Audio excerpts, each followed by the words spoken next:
Have you ever found yourself mid-conversation, silently begging your brain to come up with literally anything to say next? It's happened to me so many times in my life. I was standing there, nodding along and trying to hold eye contact with someone I've only just met. We got the "what do you do for work" and "where are you from" parts over with, and then there was just silence. The kind of silence that makes you take your phone out and check it, even though you know no one's texted you.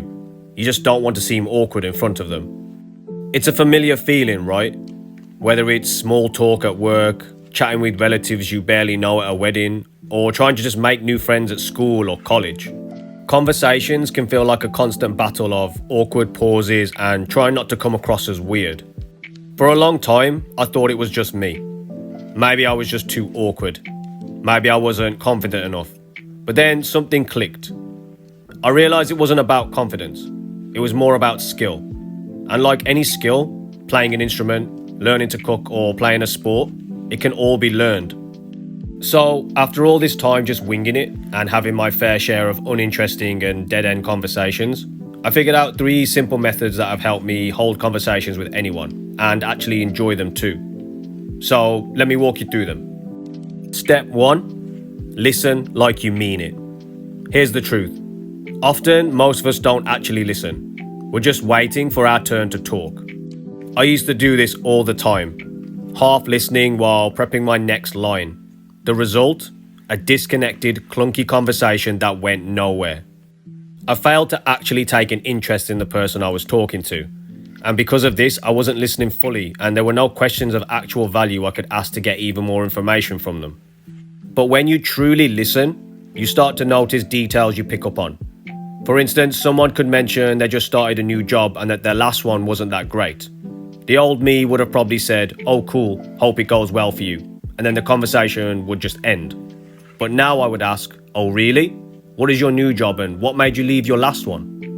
This shows that not only did you listen fully, but you are actively taking an interest in their life. It turns surface level talk into something real, and that's where the magic really happens. Step 2. Ask open-ended questions. Imagine someone says they've just started going to the gym for the first time.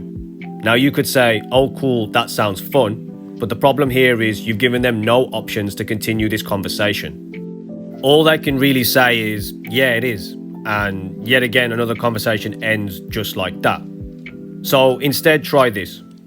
"Oh cool, how are you finding it so far? Is it enjoyable?" Suddenly the conversation opens up. You're no longer talking at each other, you're talking with each other.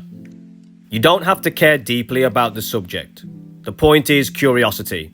Asking the right follow-up questions shows interest and keeps the conversation moving. This type of question offers the opportunity for multiple paths. For instance, they could talk about how enjoyable it's been so far and how it's making a difference for them. You could then chime in with your own experiences about when you first started going to the gym. Now you've just built another layer to this conversation. You've now found familiarity, which leads me to my next point. Step 3. Find the common thread. The moment you discover a shared interest, it's like flipping a switch. You go from "Hi, nice to meet you" to "Oh really? We have so much in common." Sometimes a connection is obvious.